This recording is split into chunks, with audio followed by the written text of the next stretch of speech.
So before I go any further, my son has just bought some balloons for this Father's Day, and he's made me a card. He said that I can open it, so I'll share my Father's Day moment with you. Then we'll get on to the topic of the hand. He made this at his school. He's 5 years old. Let's see. We can see it at the same time, but I'm not seeing it. I've just had it for a while. Max, thank you for these made. Look, it's a big one. We'll open it at the same time. It's what my 5-year-old son has made for his dad. Oh, look. I'm going to cover up his picture. He's got a picture of himself there, but he's made it to the moon and back. My son has made that for his dad. And yeah, I should put that in my office. Happy Father's Day, by the way.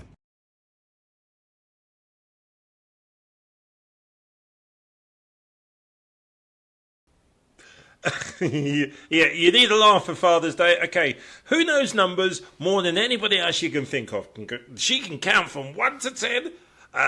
There is nobody who can crunch numbers quite like Kellyanne Conway. She's not doing anything like that. Look at the contrast of just this weekend. You got Donald Trump in Detroit talking to 8,000 people, and then at a black church, of course. By the way, he did that. All those galleries in front of every picture, who painted what period it represented.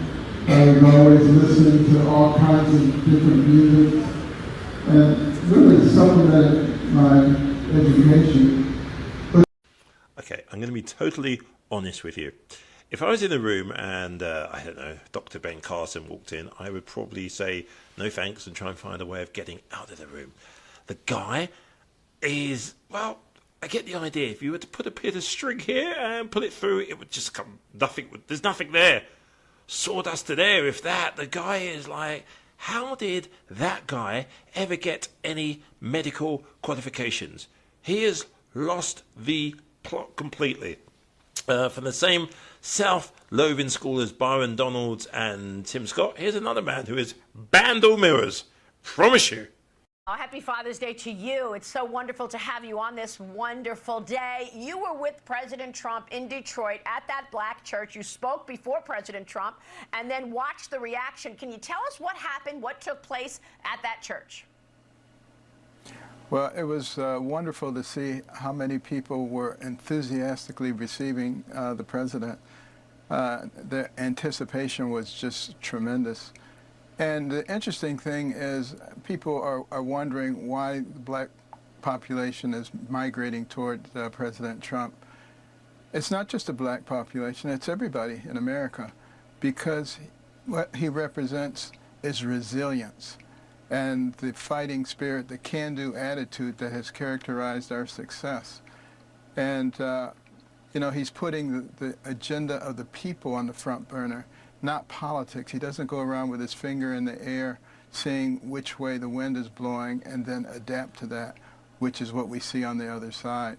And it's so unusual to have someone like that in politics, and I think you're going to see a tremendous difference here. This is going to continue right up until the time of election, and of course the other side will do everything they can to keep him out of office because he represents an existential threat to them and to their domain. But, you know, I've been with Donald Trump, and when the cameras went around, when he interacted with, you know, on the street people, and he's very interested in them. You know, and that's why he is connecting with those individuals, because they know he's real. There's no agenda, and you don't have to sit there and wonder what he's thinking. He'll tell you what he's thinking, and he shows it. And he also recognizes that our economy has done very well when we let market forces determine where we go, rather than having government mandates determine where we go. That's the difference between our system and the Chinese and the Russians. Well, speaking... This moment in time, which is still relatively early social media in the landscape time, I'm sure in a few years' time we'll be looked back as, what was going on there then? Where the land of, say, any old garbage. In fact, if you were to pick up something which is relabeled to, or referring to SHIT for the toilet bowl, that could potentially have more of a intellectual constituent than what the average Trumpy Trump politician comes out with. But I should emphasize, though, as far as people like the head of conspiracy theory, Maria, what's her name, at Fox, they love it. How much crap can you say? Because they'll just put a camera on it and try and put it over as the truth. And today, this Sunday, well, she excelled in absolute garbage. Great to see you both. Thank you so much for being here. And Congresswoman, I want to start with you because the DOJ said it will not prosecute Merrick Garland over these contempt of Congress charges. They sent a letter to Speaker Johnson. Your next move in the House. Yeah, so actually several months ago, I introduced a resolution for something called inherent contempt of Congress. So this is something that Congress has the authority to do, and it hasn't been done since the early 1900s. And essentially what that does is I anticipated that the Department of Justice would not do their job. And so I had this really teed up and ready to go. I've brought this to Speaker Johnson's attention. And what that allows Congress to do is really be the punitive arm and really hold Garland accountable by using the Sergeant at Arms to essentially go and get him as well as the tapes, bring him to the wall of the House, and really be a check and balance on the Department of Justice. Again, this hasn't been done since the early 1900s, but that vote will be coming to the floor, and hopefully we will be able to bring some accountability. I know that if this goes to courts, as Johnson has stated, that's really going to get stuck there. It's not going to do anything, and the American people deserve more than strongly worded letters. I think we're all frustrated, and so again, we're hoping to bring that accountability. Well, I know. I want to play something you told me the last time you were on the show, which was, believe it or not, September 2020. After Donald Trump, then the president, had just cast doubt on whether he would ultimately support the peaceful transfer of power should then Vice President Biden win. Take a listen. It's really quite alarming to a lot of Republicans, his refusal to say, of course, if I lose, I will abide by a peaceful transfer of power. He's since said that if there's a clear winner, if this courts settle a contested election, that of course he will. But the premise of the question that you just played me, Jake, is the president's going to lose. I don't think the president's going to lose. The president is going to win. It's a prediction that didn't age very well. Not only did President Trump lose, he did not accept the court-settled contested election, as you phrased it, or abide by the peaceful transfer of power. Jake, first, I think I need to come on more often because there's a big difference between how we looked 4 years ago and you haven't aged. I have quite a bit. Now. I have quite a bit, but yes. But Jake, I mean, I think the president has said, as I've said about this election. Of course, we will accept the results if the results are from fair and free elections. Every candidate in any race has a right to go to court to seek legal redress. Of course. If they think there's been any kind of fraud or cheating, if they think a state or a city didn't follow the rules or customary practices of their elections. I think that that's reasonable for President Trump to say. It's reasonable for any candidate for any office in America to believe. I don't disagree, but that's not what happened in 2020. I mean, he contested it up to the U.S. Supreme Court, and then it went past that, as you know. Well, look, what happened on January 6, 2021 is that there was a protest in Washington that got out of hand and it became a riot. And as I've said from the very beginning, anyone who injured a law enforcement officer or committed acts of violence on January 6 at the Capitol should be prosecuted and face severe consequences. Again, that's unlike Democrats who won't prosecute violent protesters, for instance, from Democratic street militias outside the homes of Supreme Court justices or defacing statues of veterans right across from the White House. Anyone who commits acts of violence, in my opinion, should be prosecuted and face severe consequences. So you disagree? You were with Donald Trump when he was on Capitol Hill this past week and he met with lawmakers.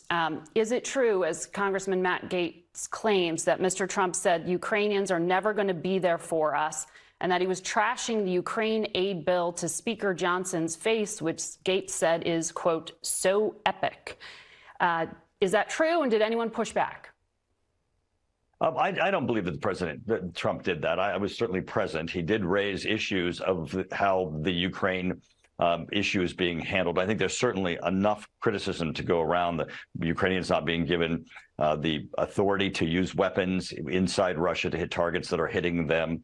But I think overall what was important is that Trump was very focused on what his issues were as to why he was seeking the presidency and the changes in policies in the Biden administration. Border was an issue. Energy was an issue. The economy, China, and inflation were an issue. All ones where he had real concrete things that the Biden administration did to reverse his policies that have resulted in negative consequences for our country that he intends to reverse back. We will see if he stands by Ukraine then, if he is elected. Chair Turner, thank you for your time. I believe he will, and certainly of the members who are strongly supporting Ukraine, we certainly believe that he will, and it certainly is essential. Chair Turner, thank you for your time this morning. Thank you. All this money into the Green New scam. It's a scam, one of the greatest scams in history. Although I think Zelensky is maybe the greatest salesman of any politician that's ever lived. Every time he comes to our country, he walks away with $60 billion. And I like him. You know, on the impeachment hoax #1, he was very good. He said, no, the president didn't threaten me at all. He could have been a grandstander and said, I was threatened, right, Matt? He could have said, I was threatened. So I like him. But he's the greatest salesman of all time. He walks in. So now here's the beauty. He just left 4 days ago with $60 billion. And he gets home and he announces that he needs another $60 billion, else it never ends. It never ends. I will have that settled prior to taking the White House as president-elect. I will have that settled.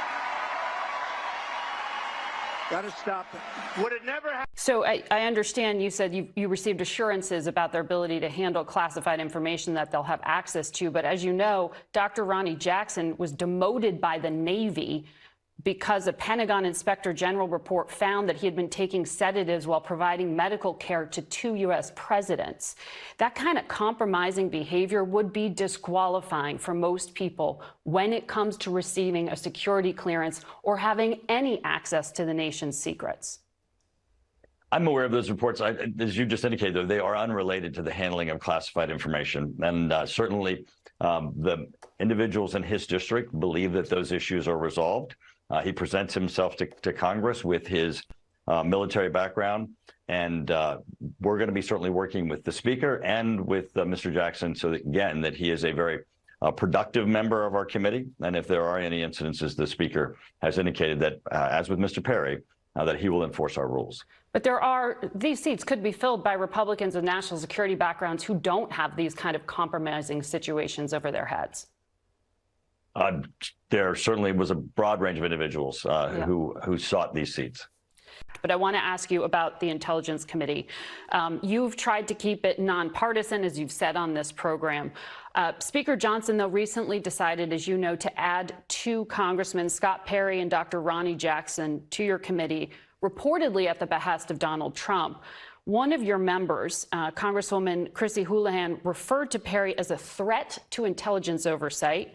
Quote, he will be on the very committee that oversees the FBI while he is directly under investigation by this very agency. Do you think that is a disqualifying conflict of interest? Well, being concerned, obviously, about that issue and being the chairman, my contact with the IC to see whether or not there was an issue that, in due diligence from our committee that we needed to resolve or address, they indicated that there was not an ongoing or continuing issue or even a current issue that we needed to address. The FBI issue, told you that. I think, here that's most important, the IC told us that. I think what's very important here is that the Speaker makes this appointment and then what he's done since. The Speaker has absolutely committed himself to these 2 individuals following the rules, not only the laws.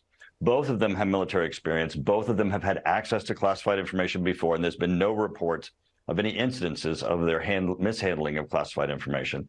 The Speaker has met with our committee, Republican members. He has spoken directly to Jim Himes. We've had a meeting with Mr. Perry, myself, and the Speaker, where all of these assurances have been made. But the Speaker has said this, that he is going to continue to monitor the situation. If there's any indication of anything improper happening, that he will intervene. And I believe the Speaker will assert leadership here. And withdraw that nomination potentially. Well, Scott Perry has come out and took aim at you, as you know, because he said if he gets on this committee, he'll conduct actual oversight, not blind obedience to some facets of our intelligence community. And he claimed they're spying on the American people. How do you respond to that? He has apologized, and certainly those are the types of words that you would not want from somebody who's joining a committee that is obviously very dedicated to national security and very dedicated to working on a bipartisan way. I think that